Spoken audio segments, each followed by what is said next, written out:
Funko Games has a title, and I got very excited about it and want to share that information with you. Godzilla Tokyo Clash. This is for 2 to 4 players ages 10 and up and should take you about 45 minutes to play. In Godzilla Tokyo Clash, you play as the Earth's most fearsome kaiju, Godzilla, Mothra, King Ghidorah, and Megalon. Battling for dominance is the most terrifying monster in Japan. With detailed miniatures of the legendary monsters and a modular cityscape of 3D buildings to destroy, it's an epic battle every time you play. In more detail, each player has their own deck of cards unique to the kaiju they control. As you throw trains and tanks at the opponent and attack them directly to cause damage, you can burn cards out of their deck, reducing their options on future turns. As you stomp through the city, you can earn energy, which can help you lay out permanent enhancements to your abilities. Alright, come on! Kaijus are fun. I've loved kaijus since I was a kid, since before I even knew they were called kaijus. All I did is Godzilla.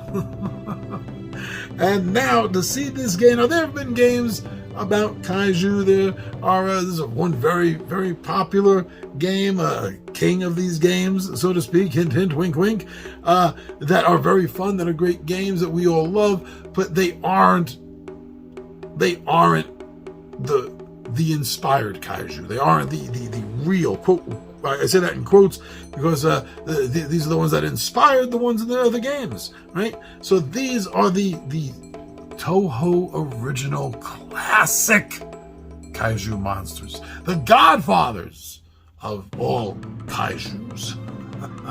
That means a lot to me. And the miniatures, looking at the miniatures compared to the size of the board and the buildings that are on it, these are fantastically huge.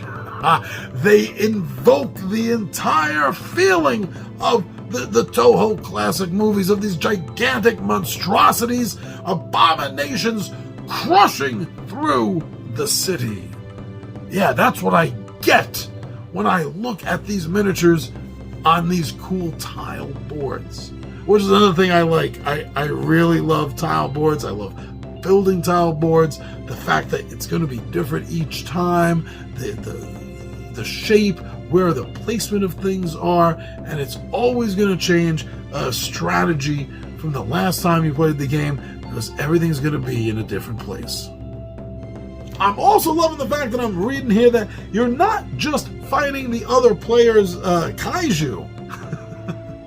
You're also fighting the game itself in the sense that you are fighting the humans, because there are going to be tanks and ships coming at you. There's going to be UFOs in some of the games coming at you. So it's going to be an all-out rage fest between pretty much you and everything on the board. I love that chaos, but I also love it because it feels like a Toho classic. That's what we saw. We saw the planes and the tanks fighting the kaiju, as well as them fighting each other, using tanks as weapons. I mean, it was great. And we get to replicate that and see it on the board in this game. Oh, come on. How awesome is that? You know, I'm thinking about it, and the need to use energy in order to do things in this game, it feels right to me. It actually does, because it feels like exhaustion. It feels like tiring out, right? I mean, you can throw bricks, but can you throw them all day long? No, your arm's eventually going to get tired. And that's how these kaiju are going to feel eventually throwing tanks around, I guess. So to use abilities and powers, draining energy, that makes sense to me. So it's a point of the game that I enjoy. I like it, and I haven't even played it yet. With different scenarios in this game also is something that I find enjoyable as a concept. And I'm looking forward to playing through and seeing if that's right, if my feeling is correct right now.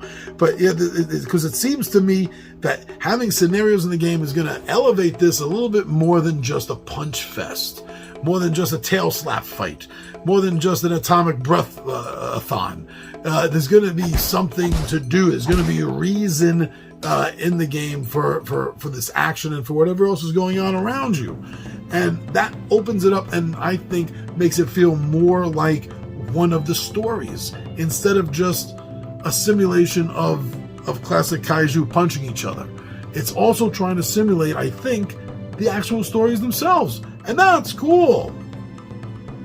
And just to say one last time, come on, these miniatures on this board does completely invoke the feeling that you are being pulled into one of these classic 50s, 60s, 70s Godzilla movies. It really does. So please, I'm so glad that I can inform you a little bit about this game. Go get some more information for yourself. But if you're a fan of Godzilla, if you're a fan of just fighting games, then I think you're going to want to check this out. If you like miniatures, this is another game you're going to want to check out. So please get more information. And I think, like myself, you're going to come to realize that this is a game that needs to be on your radar and hopefully soon on your shelf to hit your table. And that's Godzilla Tokyo Crush by Funko.